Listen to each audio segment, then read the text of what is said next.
Bom, falar sobre escola, por dentro da escola pública, desse livrinho que a gente tem aqui, é meio longo demais. Vocês sabem que eu e o Fidel Castro falamos 5, 6 horas sem parar sempre. Eu vou pela enésima vez na minha vida tentar ser breve. Eu nunca consegui até hoje. Talvez eu consiga, premido aí pelas circunstâncias da situação, que a gente precisa ser realmente breve, falar pouco. Eu trouxe algumas coisinhas aqui para falar com vocês. Eu achei, olha, esse livro, Por Dentro da Escola Pública, ele foi editado a primeira vez em 1995, a minha tese de livre-docência, e ele foi, felizmente, um sucesso incrível, tá? Muita venda, foi até a terceira edição. Depois a Xamã, capenga das pernas, e por causa de teimosias de editora, etc., ficou lá esgotado durante o tempo. O bendito perdeu até os originais do livro. E aí eu resolvi fazer uma edição revista. E contei aí com a colaboração e a boa vontade. Esse aí está melhor? Está vendo? Eu perguntei se estava ouvindo. Agora sim, agora. E a boa vontade do Cortês. E fizemos uma revisão. Não mudamos absolutamente nada com relação ao conteúdo, apenas atualizamos, onde ensino de primeiro grau, pusemos ensino fundamental, etc. E lançamos aí, quer dizer, esse livro já está na praça vendendo, depois eu preciso até perguntar para o Cortês como é que está a venda, e para a Elaine, desde novembro do ano passado. Só que no final do ano foi muito difícil fazer o lançamento, final de ano é uma correria, e acabamos fazendo agora. Uma coisa muito gratificante no livro é que foi uma pesquisa que mudou a minha própria vida, o modo de pensar, o modo acrescentou muito em termos de modo de pensar a escola. Eu mergulhei na escola, ficamos um ano numa escola, uma escola de periferia, eu e as outras duas pesquisadoras, que hoje são pessoas que estão na universidade, que é a Tereza Adrião e a Sandra Raimundo, e foi uma experiência belíssima. A gente procurou realmente saber o que acontecia. E tocou pessoalmente. E eu acho que eu consegui, pelos retornos que eu tive, que tenho permanentemente, tocar no pensamento das pessoas, não no coração. No coração tem um fato importantíssimo, que a própria revisora da Xamã, quando fez o livro, fez uma declaração de amor ao autor, porque ela achou fantástico e tal. Mas isso é puxa-saquismo de mim mesmo, é cabotinismo, né? Mas tem alguma coisa que realmente faz a gente se emocionar nesse livro, porque eu procuro mostrar realmente como a realidade é. É um livro que tem teoria, mas tem muito mais de apresentação da realidade, de um modo que o leitor consiga pensar e refletir. E é tão importante e paradigmático em termos de ciência, que eu fiz a pesquisa em uma escola pública periférica da cidade de São Paulo. Eu rodo o Brasil inteirinho, desde lá, semana passada mesmo, estive lá no norte do Pará, até o sul do Rio Grande do Sul. Rodo.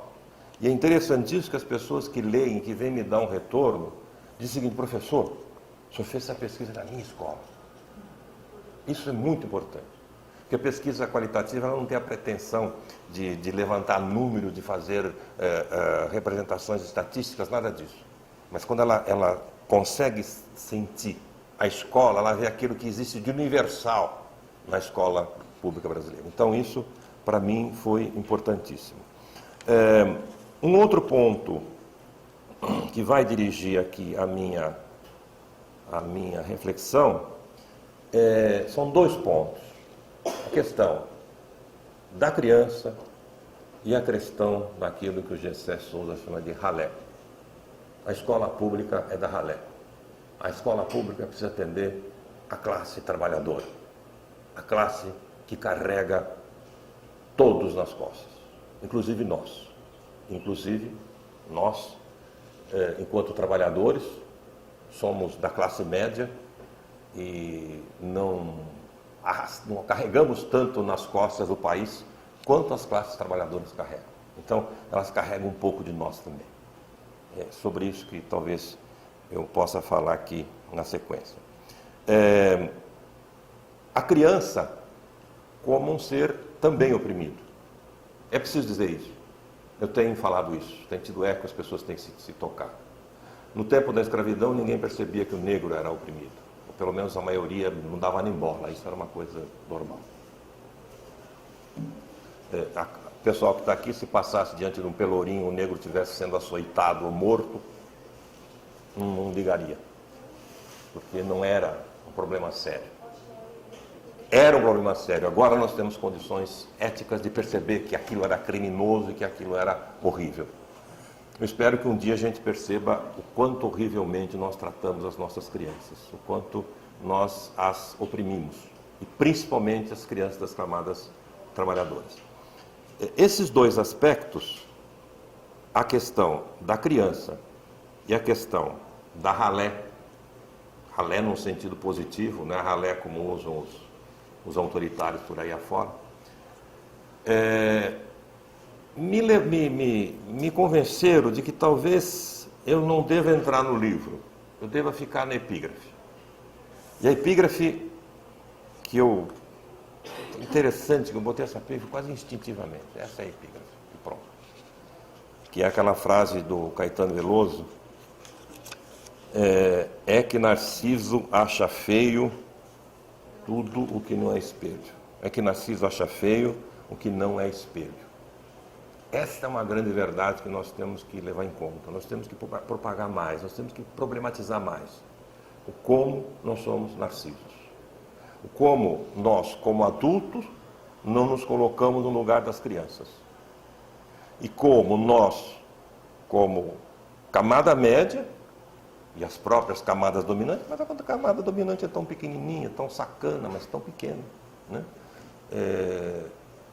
O quanto não gosta de ver o que não é espelho. Se a gente pega a mídia, a gente pega a Rede Globo, por exemplo, que é o paradigma dessa mídia abastardada que nós temos aí, golpista, nós vemos apenas espelho. Nós não vemos tratar dos problemas aquilo que não somos nós, só do nosso próprio umbigo. Para tratar desse assunto e tentar ser breve, eu apertei aqui e desapertei. Vou começar a marcar o tempo agora, viu? E tentar ser breve, eu tenho algumas palavras, alguns conceitos aqui que talvez a gente pudesse anunciar. O primeiro é aquilo que o Charles Taylor, um filósofo contemporâneo, chama das dimensões da vida moral. O filósofo é importante, ele é filósofo, mas de filosofia política, social e assim por diante, porque ele nos faz pensar independentemente da circunstância. Ele nos faz pensar radicalmente. Ele diz que existem 3 dimensões da vida moral. Primeiro, o nosso sentido de respeito pelos outros. Não se esqueça que a vida moral é produzida historicamente. Ninguém nasce com ela, não se transmite pelos genes. O homem é um ser construído historicamente, culturalmente. O segundo é nossos modos de compreender o que constitui uma vida plena. Então, 2 grandes dimensões que sintetiza a vida moral do ser humano. O nosso sentido de respeito pelos outros, não pode se falar em dimensão moral sem levar em conta o respeito pelos outros. O modo de compreender o que constitui uma vida plena, para você pensar em si e nos outros. E um terceiro importantíssimo, o nosso sentido de merecer respeito. O ser humano ou tem isso em conta, ou ele deixa de ser humano. Ele próprio não se considera humano. É importante quando a gente fala sobre o fato de que Narciso acha feio tudo que é espelho, e quando nós falamos da pouca atenção que nós damos para os seres humanos, é saber que os seres humanos, independentemente de lugar, de raça, de presença, de tudo, ele precisa sentir que é respeitado. Ele merece respeito. Tá? Eu acho muito interessante. E aí o respeito em contraposição ao desprezo. E o orgulho em contraposição à vergonha.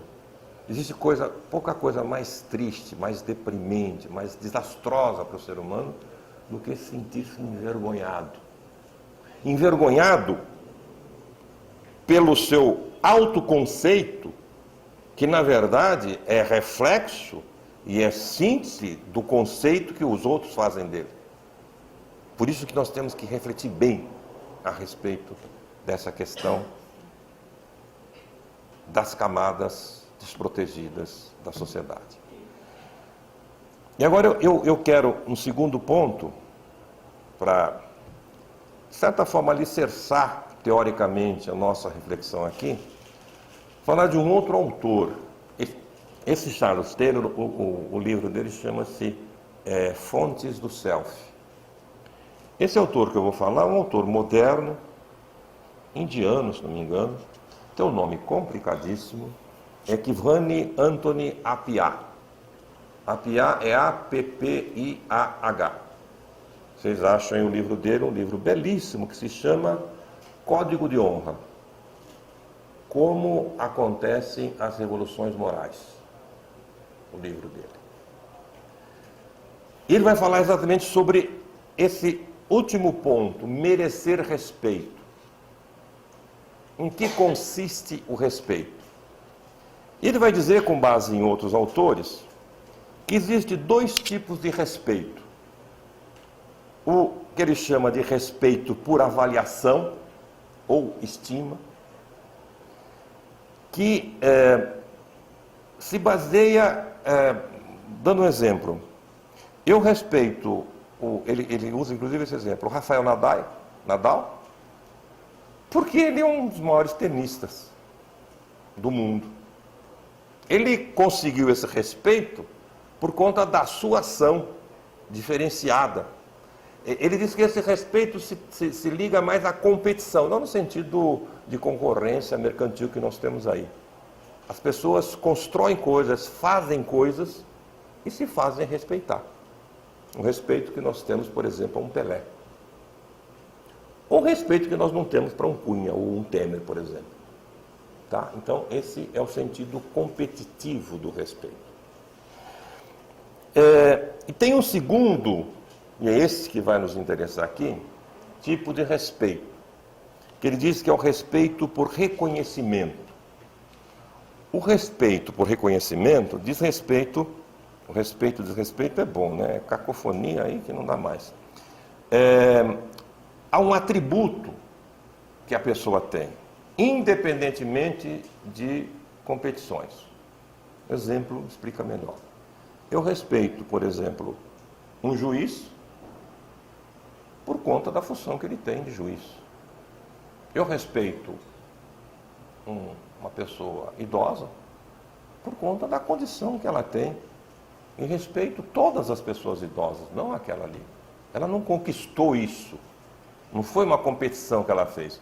Faz parte do fato dela viver numa sociedade que, historicamente, com muita luta, com muito suor, muito sangue, muitas lágrimas e muitas mortes, construiu determinados valores que diz que eu tenho que respeitar, por exemplo, um guarda, porque nós estamos num estado e eu tenho que respeitar pela condição que ele tem de ser guarda. Ou eu respeito o meu pai, simplesmente porque nós construímos isso. São valores. E os valores não existem naturalmente, os valores são construídos historicamente. Outros momentos se respeitava outras coisas. Nesse momento de uma guinada para a direita no Brasil, nós estamos vendo tentativas de solapar os nossos direitos conquistados tão duramente, os nossos valores conquistados tão duramente, e ressuscitar outros valores que nós consideramos não valores. Como, por exemplo, essa corja da escola sem partido, por exemplo, que quer nos fazer não respeitar os direitos e a individualidade a respeito do sexo. Provavelmente porque eles são todos homossexuais enrustidos e não tiveram a coragem de assimilar conceitos importantíssimos e assumir como uma questão de honra de ser homossexual. Porque no Brasil de hoje, no mundo de hoje, ser homossexual é digno de respeito. Embora antes não fosse, por conta de valores que não tinham sido ainda desenvolvidos. Pois bem, esses dois tipos de valores, segundo o Appiah, eles correspondem a dois tipos de honra. E é importante o trabalho que ele faz sobre o código de honra. Ele examina no livro dele como é que se conseguiu superar o duelo na Grã-Bretanha, e extirpar o duelo. Como é que se conseguiu o que foi a honra que presidiu para acabar com a escravatura? E como é que se conseguiu, por exemplo, na China, acabar com o costume de prender os pés das crianças, das crianças do sexo feminino? Isso pouca gente sabe, coisa tenebrosa. As mulheres ficavam com o pé enfaixado e cresciam com pés pequenininhos. Aquilo era extremamente doloroso. E examina hoje, na atual situação do Paquistão, com relação àquelas mulheres que são apedrejadas, assassinadas simplesmente porque tiveram uma relação sexual ou porque foram estupradas. Ele vai dizer, olha, tudo isso tem condições, e nós vivemos examinando de toda forma, tem determinantes econômicos, políticos, sociais, mas sempre essas mudanças, parece que o golpe de misericórdia foi dado por uma questão de honra. Quando a sociedade se sentiu envergonhada com aquela situação, é que foi possível acontecer a mudança. Então ele vai dizer que existem dois tipos de honra. O primeiro é que ele chama de avaliação, de honra competitiva. A honra competitiva é articulada com o respeito competitivo. O Nadal, ou o Pelé, ou o Messi, ou sei lá, outro grande autor, ele, artista ou pessoa de proeminência, ele conquistou aquilo pelo seu trabalho, pela sua atuação, e aquilo se chama, ele tem a honra de assinar-se Rafael Nadal. Certo? Agora, tem um outro tipo de reconhecimento que ele chama de reconhecimento positivo. Esse reconhecimento positivo, que nós falamos agora há pouco, ele é o chamado respeito por reconhecimento. O respeito por reconhecimento, aquele respeito que pelos valores todos têm, em última instância, o respeito por ser humano, ele vai chamar isso de honra entre os pares. E dar a isso o mesmo nome que o Charles Taylor deu lá em cima ao nosso sentido de merecer respeito. O nome é dignidade. Eu vou me prender agora a esse conceito de dignidade. Dignidade, segundo o Taylor, é uma das dimensões da vida moral, é o sentido de ser merecedor de respeito, e dignidade é esse respeito por reconhecimento, que todos, numa sociedade como a nossa, que já produziu valores importantíssimos, é o respeito do próprio ser humano, a dignidade de ser humano. Por que eu estou falando tudo isso? Porque me parece, e em grande medida é produto desse trabalho de ir às escolas e ver como as nossas crianças são tratadas, e ver como a nossa comunidade é tratada, como os pais são tratados. Para ver se a gente reflete com um pouco mais de consistência, um pouco mais de base, de reflexão, de fundamentação teórica, o que significa isso. Os meus trabalhos todos têm mostrado a falta de respeito que é a chamada escola tradicional, em grande medida a nossa escola hoje, porque o método utilizado hoje, eu estou procurando uma pastilha aqui, viu, gente? Porque acho que eu achei. Quando a garganta coça, não adianta tomar água.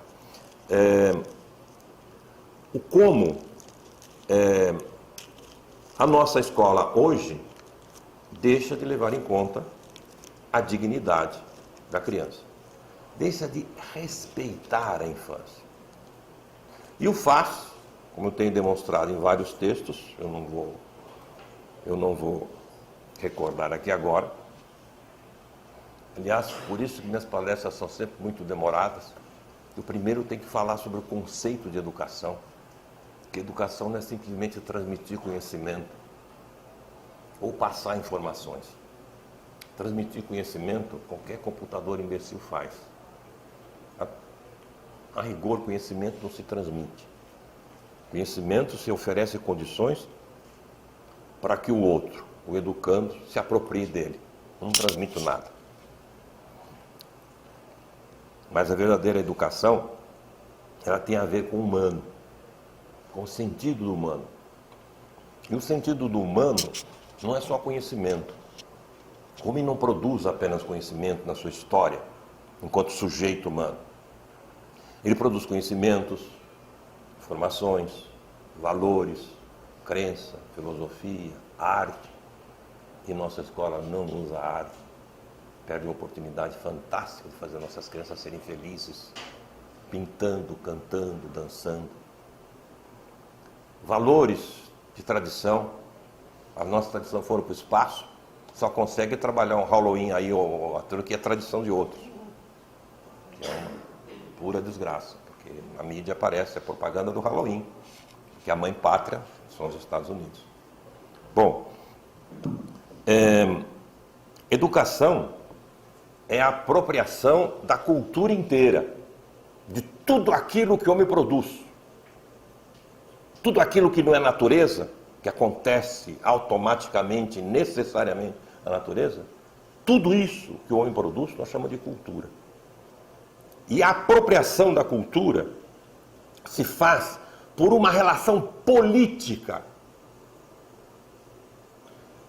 Agora vai alongar mais ainda. Eu vou descobrindo a necessidade dos conceitos e vamos que vamos. Política no seguinte sentido. Nós temos sempre a reclamação dos professores,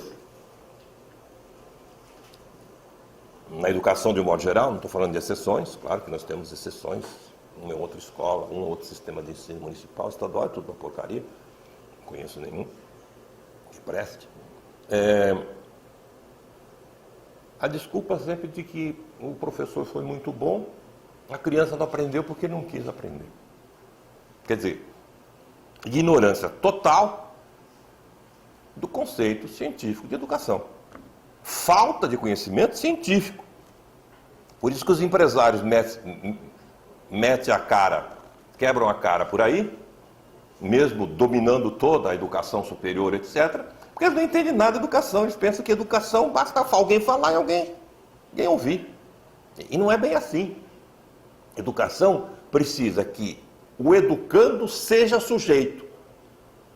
Porque o que identifica o homem como humano é o fato dele ser sujeito. Ele se diferencia da natureza porque ele é o único ser que se manifesta diante do natural, criando um valor. Isto eu quero, isto eu não quero. E quando ele se educa, é exatamente para fazer-se mais humano. Porque ele nasce zero, sem conhecimento, sem valores, sem absolutamente nada, sem cultura nenhuma. Ele se apropria dos conhecimentos, dos valores, das crenças, etc., etc., à medida em que existem educadores de todas as formas que propiciam condições para ele, utilizando a sua natureza, utilizando a sua vontade, utilizando os seus neurônios, etc., ele possa se apropriar e fazer aquela cultura compor a sua própria personalidade.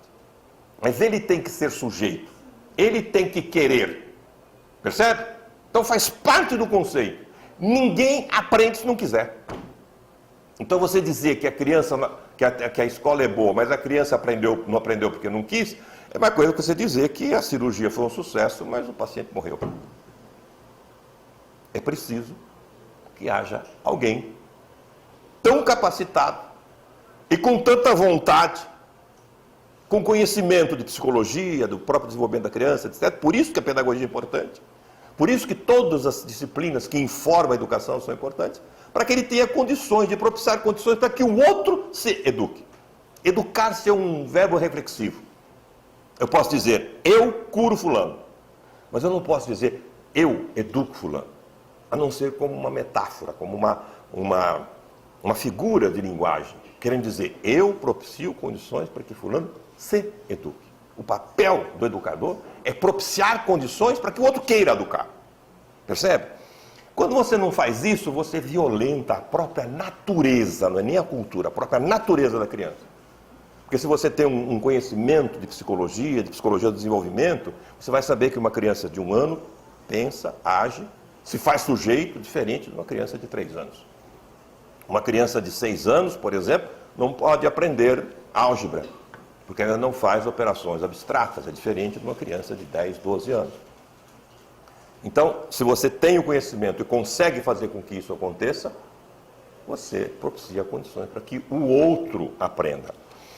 Eu volto aí àquele palavrão que eu falei, que isso, veja, isso, quando você examina assim, é uma relação que tem todo um tratamento técnico, que as inúmeras disciplinas que cuidam da educação já desenvolveram mecanismos, métodos, formas de levar a criança a querer aprender. Isso é um componente técnico. Mas quando você se aproxima mais, quando você é ameaçado pela razão mercantil e pelo aquilo que eu chamo de razão mercantil e amadorismo pedagógico, você tem que pensar 2 vezes. Olha, qual o problema principal do aprendizado? Independentemente de você levar em conta a dignidade da criança e saber que você está oprimindo a criança. Qual o problema principal? Qual o problema radical? É levar a criança a querer aprender. Porque quem aprende, quem quer aprender, aprende de qualquer jeito, em qualquer lugar. Percebe? Mas você precisa saber fazê-lo. Eu estou falando aqui há 20 minutos, 21, e vocês estão querendo me ouvir. A maior moleza. Porque já vieram querendo me ouvir. O mais difícil, a parte pedagógica, foi feita. Percebe? Eu estou utilizando a forma mais antiga, mais rudimentar e mais precária de didática. Entretanto, vocês estão aprendendo alguma coisa. Eu seria um idiota se eu pegasse 10 crianças de 7, 8 anos e usasse a mesma metodologia. Já tinha me matado. 20 minutos já dava tempo de me achar um jeito de me dar umas porradas. Percebe? Por quê? Porque as crianças se fazem sujeitos de forma diferente. E a psicologia descobriu que as crianças, até por volta de 10, 11 anos, elas se fazem sujeito brincando. Elas precisam brincar. É criminoso não deixar a criança brincar. Brincar faz parte dela, devia ser direito de todos, que constasse na Constituição explicitamente, a criança tem direito de brincar. É crime evitar, impedir que a criança brinque. Se você não sabe ensinar brincando, você não sabe ensinar. Entretanto, nesse tipo de escolas que nós consultamos e pesquisamos, a primeira coisa que a professora diz no primeiro, tem um livro que chama-se Reprovação Escolar, Renúncia à Educação, que é da Xamã, em que a primeira coisa, nós vamos assistir o primeiro dia de aula do primeiro ano do ensino fundamental.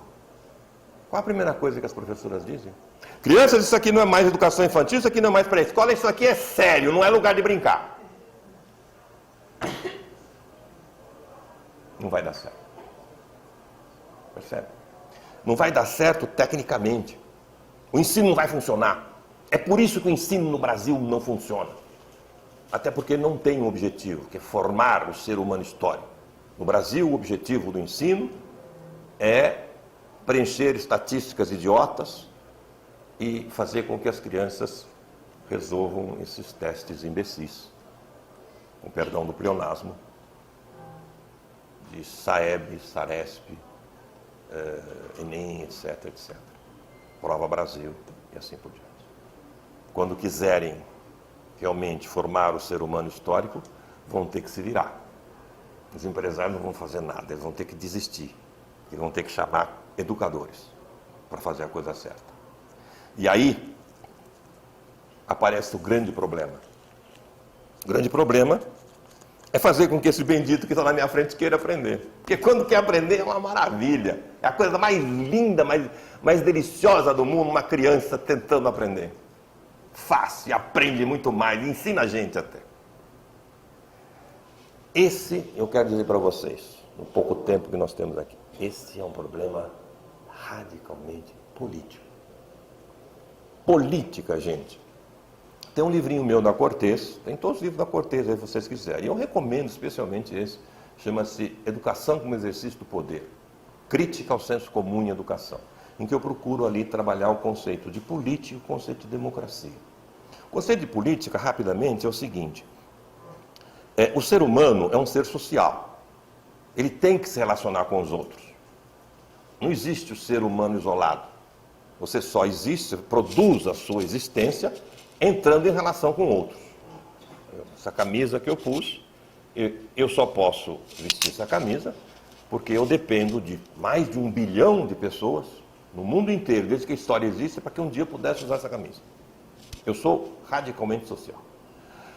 Mas social a abelha também é. E a abelha não é humano. Só que a abelha é social com outras abelhas que não são sujeitos. O ser humano, a sua característica central é o fato dele ser sujeito.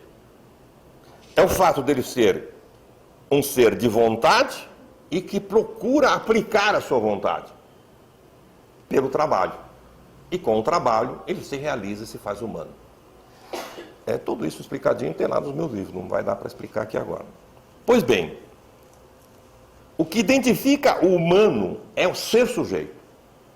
Sujeito aqui não é ator nem agente, simplesmente. Sujeito é autor.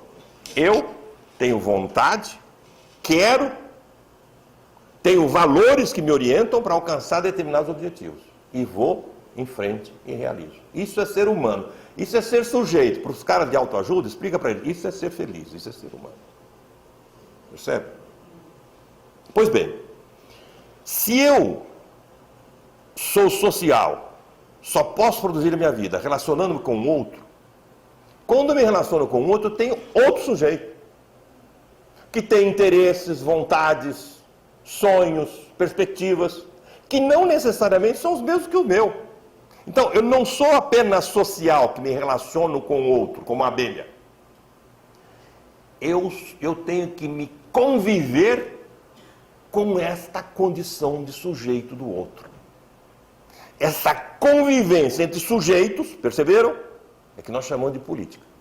Não no sentido de política do senso comum, de política partidária, etc. Não. Política no seu sentido mais abrangente, eu não estou citando autores aqui para não apurrinhar a vida de vocês, mas no sentido mais rigoroso da ciência política. Política é a convivência entre sujeitos. Percebam, continua aí o que muitos teóricos de política falam e não percebem, a questão do poder. Porque eu tenho duas formas de conviver com o outro. Duas formas. Uma é o seguinte, eu reduzo o outro à condição de sujeito, domino-o. Percebe? Eu faço com que ele haja de acordo com a minha vontade, simplesmente, sem consultar os seus interesses. Essa é a política autoritária.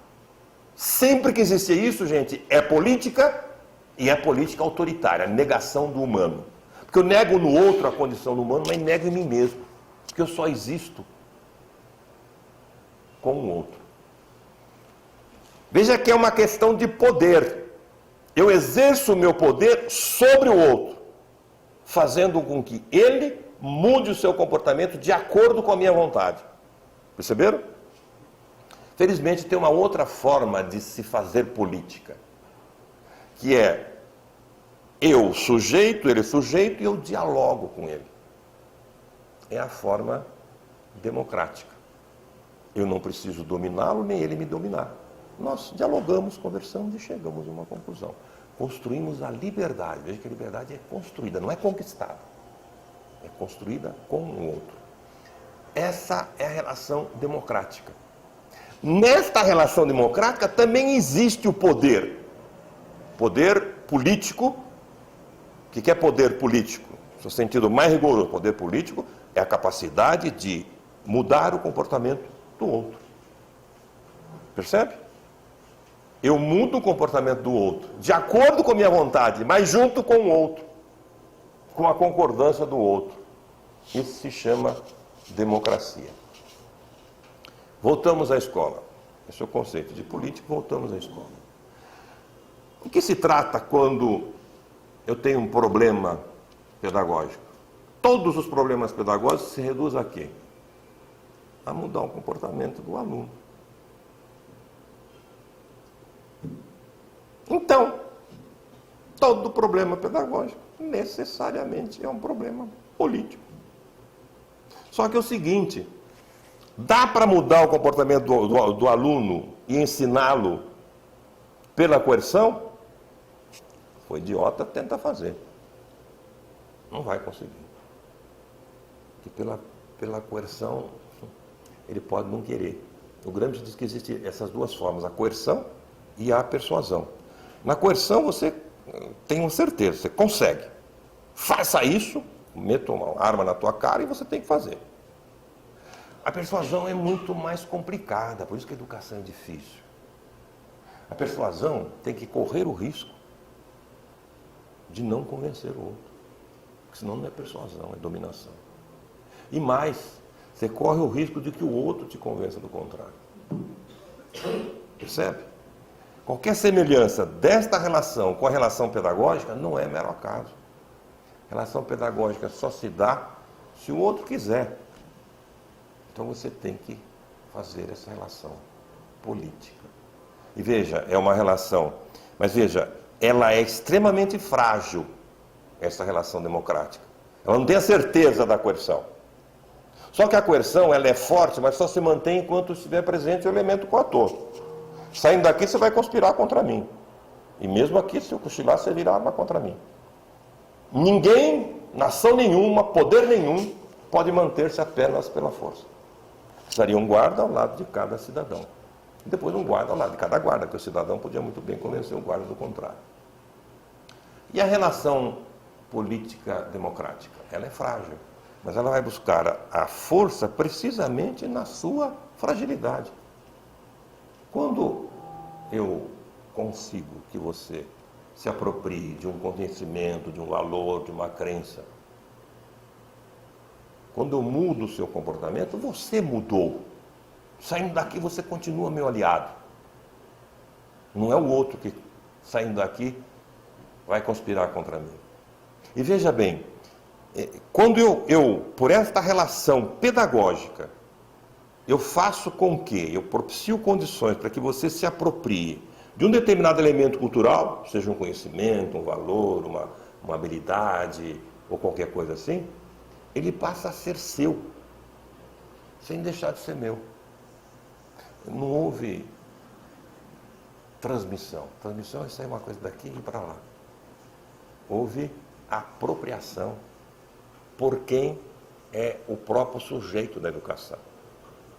Isso eu tenho trabalhos, indico aí para vocês entrar no meu site, vitorparo.com.br. Tem trabalhos aí que mostra, procura refletir em que isso tem a ver com o trabalho do professor em comparação com outro trabalhador qualquer. Por que o trabalho do professor tem um componente político explícito? Porque o seu objeto de trabalho, aquilo que vai se transformar no produto, que é educando, que transforma a sua personalidade e se faz humano histórico, esse objeto de trabalho, eu tenho que pedir licença para ele para transformá-lo. Eu tenho que ter sua vontade. É diferente de fazer uma mesa, por exemplo, que o meu objeto de trabalho reage apenas passivamente. Ali não, ele reage ativamente e não apenas ativamente, porque a atividade simplesmente não é sujeito. Por isso o ativismo pedagógico é condenado pelo ativismo simplesmente. É ação de sujeito orientado pela sua vontade. Pois bem, quando nós não levamos isso em conta, nós simplesmente deixamos de fazer educação. Vamos pegar todas essas coisas e concluir com a nossa frase sobre Narciso, que acha feio tudo aquilo que é espelho. Vou citar mais um autor. Antes disso, nós falamos aqui a condição da criança. Eu só convido vocês, às vezes a gente faz isso em palestra, desenvolve para as pessoas refletirem com elementos muito vivos para refletir. E esse livro dá esses elementos em grande medida, pelo que ele escreve. O quanto é odioso o que nós fazemos com a criança por não levá-la em conta com o sujeito. E que é uma burrice. É uma burrice tão grande. Às vezes, eu hoje mesmo falo, às vezes com a minha filha, com a minha neta. Não faz isso, mas não adianta você estar dando bronca, ela não vai te ouvir. Concorde com ela. Faça ela gostar do que está falando, aí você consegue fazer. Ficar dando bronca e reprimindo a todo momento, porque não é só a criança pobre que é reprimida, a criança rica é reprimida de outras formas. Percebe? Elas não passam fome, tem a repressão da fome, por exemplo. Mas tem outra repressão. Isso vale para todas as crianças. Nós ainda não chegamos a ver o quanto é odioso isso. Percebe? Nós não chegamos àquele ponto em que a gente sinta vergonha por faltar com respeito à dignidade da criança. Tivemos grandes lutas e grandes avanços. Fizemos isso com relação ao negro, por exemplo. Fizemos isso, estamos fazendo, com relação à mulher. Fizemos com relação aos homossexuais. Estamos progredindo. Mas ainda não deu estalo com relação ao quanto nós somos opressores e o quanto nós oprimimos as crianças. Existe um livro os meus trabalhos trabalham bastante isso, meus outros livros também. Existe um livro do Janusz Korczak, que se chama Quando Eu Voltar a Ser Criança, que eu recomendo para vocês se acharem aí por aí para comprar, para se colocar no lugar da criança, tá? Porque o professor faz isso hoje, não é porque ele aprendeu no curso de pedagogia, o curso de pedagogia não ensina isso. O professor só é assim porque foram assim com ele. Quebraram o seu encanto quando era criança. Eu tenho um livro sobre reprovação escolar que foi descobrir por que os professores reprovam, mesmo sendo isso uma estupidez teórica, pedagógica. E a conclusão que eu cheguei é que eles não aprendem a reprovar no curso de pedagogia, nem nos livros de pedagogia. Eles aprenderam a reprovar quando foram reprovados. E fazem essa coisa estúpida, inteiramente estúpida. E quando propiciei condições nessa outra pesquisa, os professores chegaram até a chorar. Bom, mas voltando lá à nossa epígrafe. Isso com relação à criança, com relação às camadas populares. Porque vocês vão perceber nesse livro como é tratada a chamada comunidade, os pais. Os pais que seriam os maiores aliados dos professores para conseguir alguma coisa, para fazer uma educação melhor, eles são simplesmente silenciados. E a gente não pode esquecer que esses pais são os pais das camadas trabalhadoras, da imensa camada da população. O que esses pais precisam? Eles precisam de afeto. Não no sentido babaca da pedagogia do afeto, ou do quem ama eduque, outras boboseiras que existem por aí. Não. No sentido de ternura. Milor Fernandes diz que a ternura, mesmo quando simulada, tende a produzir ternura verdadeira no outro e fazer verdadeira a ternura que se simulou. Eu repito essa frase nesse livrinho que eu falei sobre educação como exercício do poder. Significa o seguinte: a ternura é exatamente a relação pedagógica, a relação democrática. Eu sujeito, você sujeito, nós somos iguais. Nós podemos até brigar, falar, mas nós vamos às últimas consequências e ambos respeitamos a condição de sujeito do outro, a dignidade do outro. Os nossos trabalhadores, e eu convido vocês a lerem algum livro do Gessé, qualquer um deles, a Ralé, os batalhadores, ou a construção da subcidadania do Gessé Souza, em que ele mostra, e eu fiquei emocionado, eu aprendi com o Gessé, e tem tudo a ver com o que eu aprendi nesse livro. O pobre, ele não tem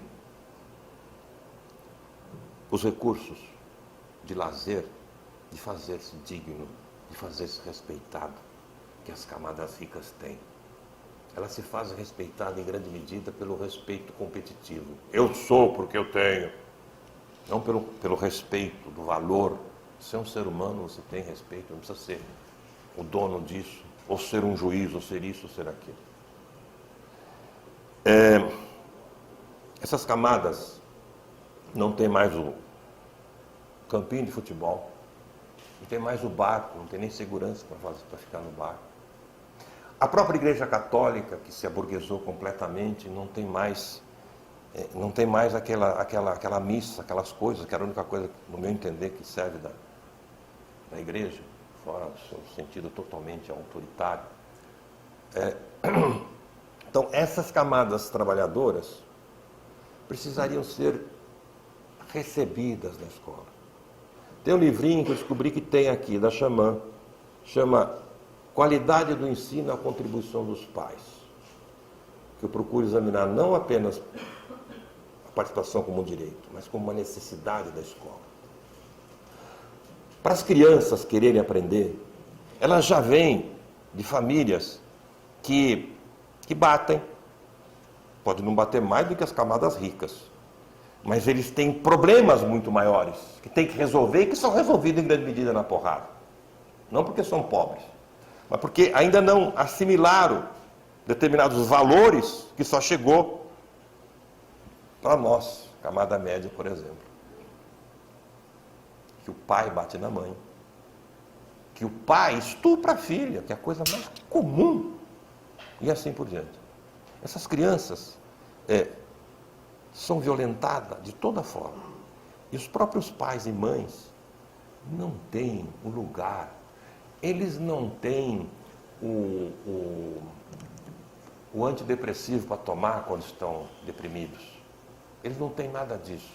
E quando ele chega na escola, em vez do professor dar um abraço, ô fulano, você veio aqui, que bom, vamos falar sobre o seu filho. Primeira coisa que fala, vocês vão ver isso aqui escancarado nesse livro. Ah, fulano é pai, precisa fazer alguma coisa, viu? Bagunceiro, não estuda, só precisa fazer alguma coisa. Precisa levar ele num psicólogo.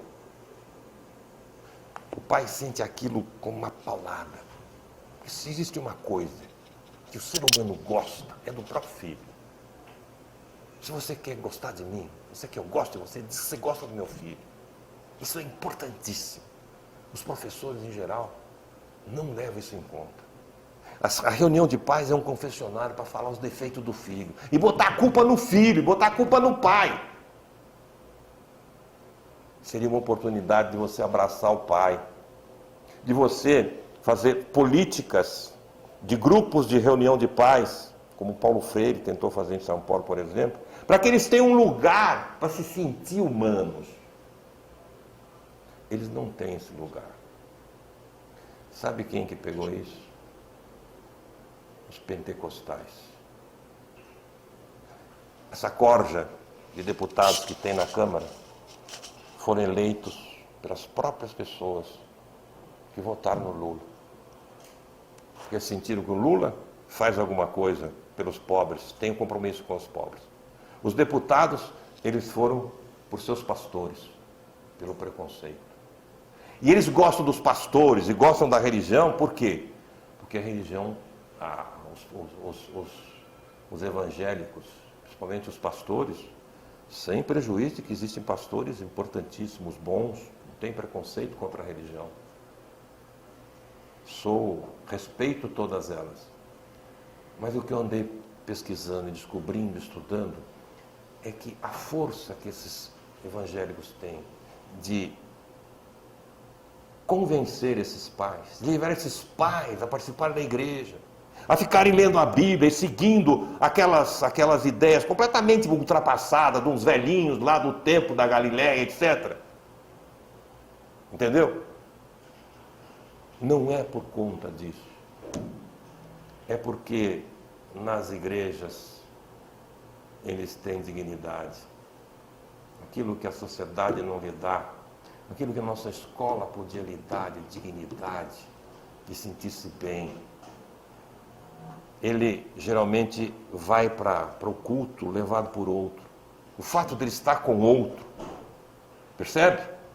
Esse que é um aspecto extremamente positivo dos próprios evangélicos, dos neopentecostais. Percebe? Quer dizer, eles fizeram aquilo que os ricos têm por meio do clube, da viagem, por meio do psicanalista, por meio do ópio, por meio da cocaína, por meio dos antidepressivos.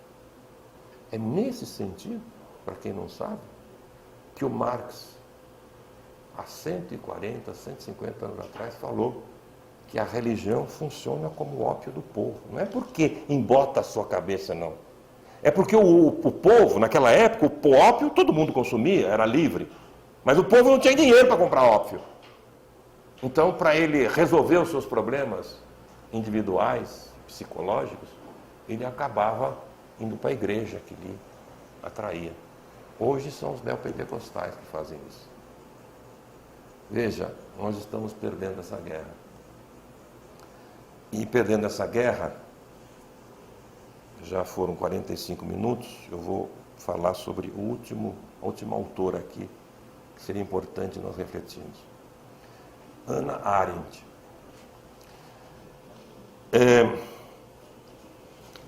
É muito difícil resolver essa questão da escola.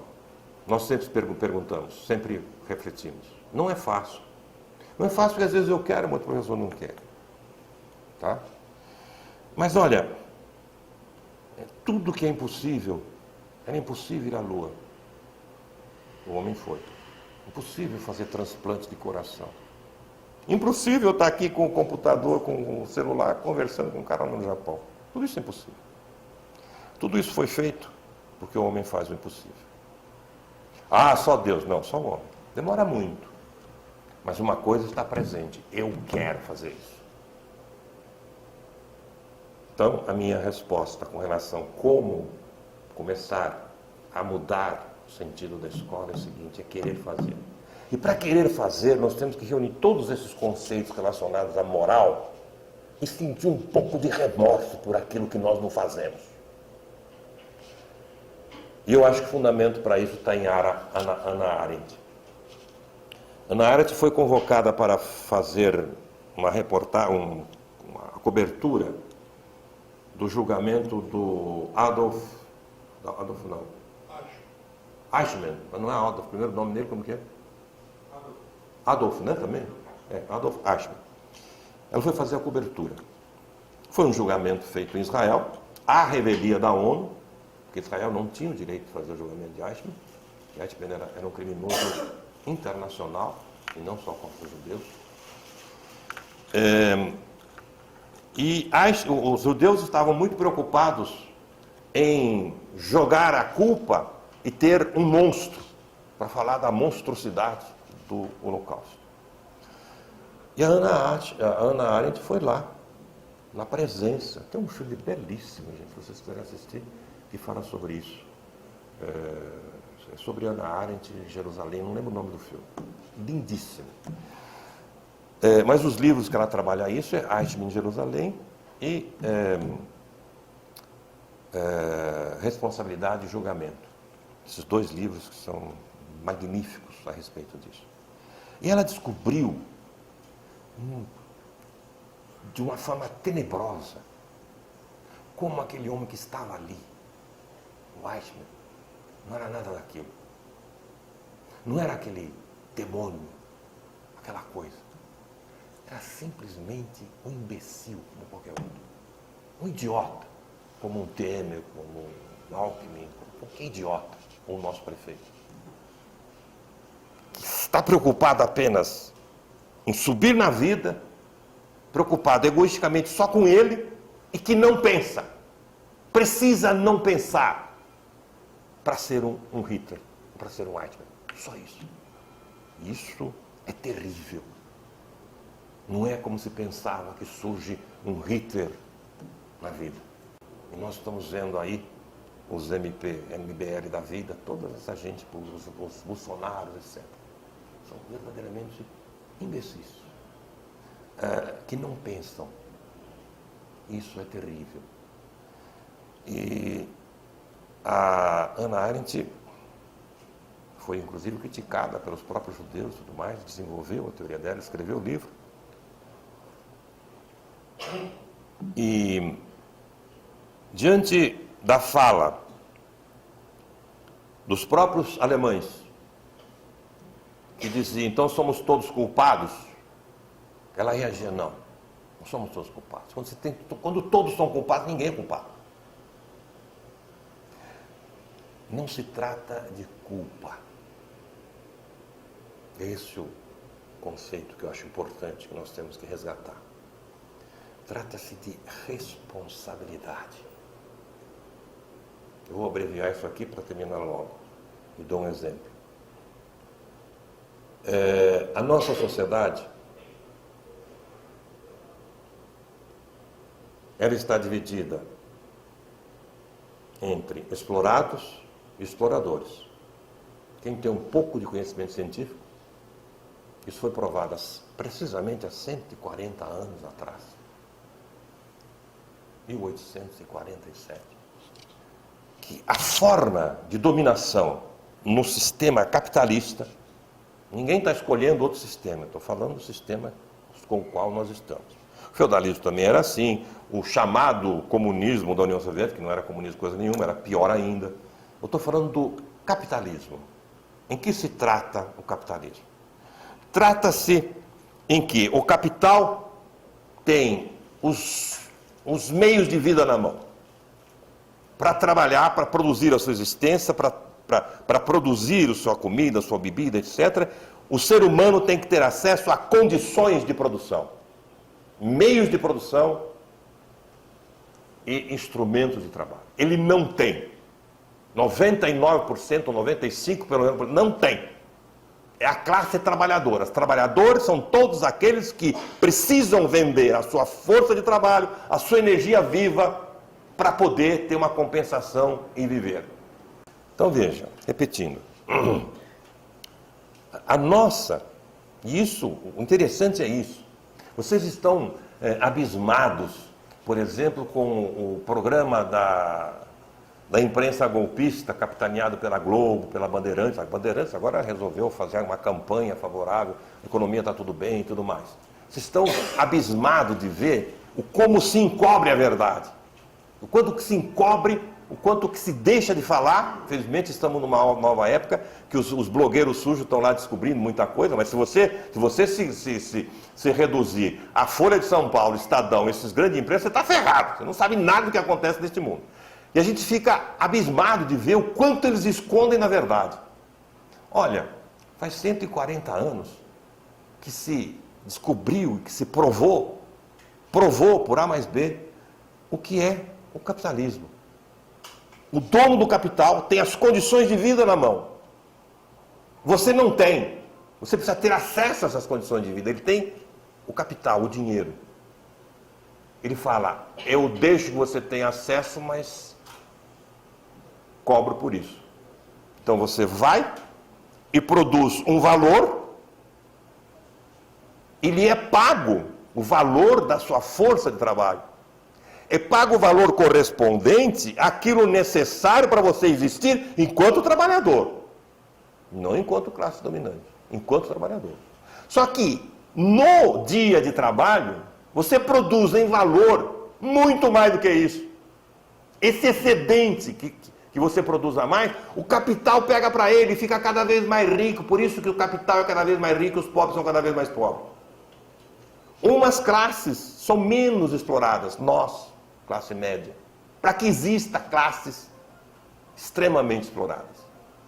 Esse excedente produzido de valor a mais é apropriado pelo capital, que não fica todo com ele. Uma parte vai para os impostos, para que o próprio Estado possa dar previdência para a gente não morrer, senão o capitalista fica sem salário, sem trabalhador. Uma parte vai para os banqueiros, que emprestou dinheiro. Uma parte vai para os impostos. Uma parte vai para o comércio, que comercializa isso. Uma parte vai para a corrupção. O capitalismo corrupto é pleonasmo. Não existe capitalismo sem corrupção, em lugar nenhum do mundo. Uns podem prevalecer mais que os outros. Não se engane com isso. Vocês estão achando isso extremamente diferente porque não tivemos acesso à verdade. Isso está demonstrado, explicado. E as pessoas, há 140 anos, simplesmente passam por cima, faz de conta que não existe. Porque isso, o que é? É o poder embutido no próprio contrato de trabalho. No sistema feudal, você era explorado por uma força política exterior. O teu patrão, o teu senhor, te explorava. Se você fugisse do feudo, você era morto. Tinha armas atrás. O capital não, é muito mais sutil. Está na Constituição o direito à exploração. Ao assinar um contrato, você já aceita ser explorado. Bom, isto é assim. E quando nós sabemos que isto é assim, a gente pensa, e qual é o meu papel? O que eu faço? Eu que sou trabalhador também, mas que consigo viver muito melhor do que aqueles que estão na rua, do que aqueles 30 milhões que precisam do Bolsa Família, sim senhor, porque não tem a dignidade nem de ser explorados. E aí eu faço um paralelo com a questão do negro, da escravidão. Eu não sou culpado pela escravidão no Brasil. Eu nem estava aqui. Os meus avós vieram da Itália, estava acabando já a escravidão. E eu nasci meados do século XX, quando já não tinha escravidão. Eu não sou culpado. Agora, se eu tenho um mínimo de consciência, eu tenho consciência histórica, eu tenho que saber que eu sou sim responsável disso. Eu só existo como branco livre hoje porque houve uma escravidão nojenta, desumana, porca, abjeta. Eu sou resultado disso, quer queira, quer não. Isso se chama responsabilidade. E quando se fala de cotas, quando se fala do negro, quando se fala de proteção do negro, é a mim que diz respeito, porque eu sou da humanidade, eu faço parte desse mundo que está todo ligado, ou não é mundo, ou não é humano. Da mesma forma, hoje, quando eu vejo um mendigo, quando eu vejo um cara na rua, quando eu vejo um bandido, porque as camadas trabalhadoras têm algumas opções, ou evangelho, os evangélicos, ou o roubo, ou a droga. ou assassinato. Essas são as opções que essa sociedade maravilhosa do capital oferece. E quando eu vejo isso, quando eu vejo pessoas sendo torturadas, negros sendo discriminados, quando eu vejo um pobre que me pede esmola, e que é o fim da picada, ele vem pedir para mim, que sou responsável pela situação que está lá, pedindo desculpa por me pedir esmola. E eu digo, não sou culpado, não fui eu que fiz. Sou sim. Sou responsável. Eu acho que essa responsabilidade, quando os professores chegarem a essa questão de honra, de dignidade ferida, nós vamos mudar a nossa escola. Quando nós, classe média, sentimos vergonha da escola que está aí, e aí sentimos vergonha dessa situação. Acho que isso tem muito a ver também com aquelas pessoas que estão indecisas, ficam paradas dia 28/4, porque parece que não é nada com ela. Esse sentido de honra, de dignidade ferida, é que nós precisamos ter. Aí sim, nós vamos perder medo daquilo que não é espelho. Parece que é por aí. Terminei um pouco pesado, gente, mas é o que eu sinto. Ou nós fazemos isso, ou a gente vai ficar dizendo que a gente não tem culpa nenhuma. É o que a Hannah Arendt falou. Todos somos responsáveis.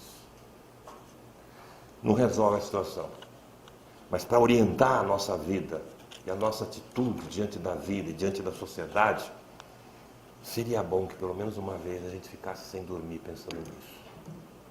E se sentisse um pouco culpado.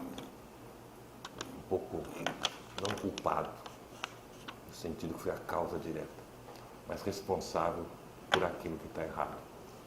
Chega, gente, porque senão, olha, 1 hora. Desculpa ter passado tanto tempo. Muito obrigado. Agora vamos lá. Obrigado. Como editor e como cidadão, eu me sinto muito feliz em poder colaborar, publicar um autor como o professor Vitor Paro, que defende a educação, participa e ele próprio pratica o que ele escreve nos seus livros. Como editor, é uma honra poder ter ou publicar os livros do professor Vitor Paro.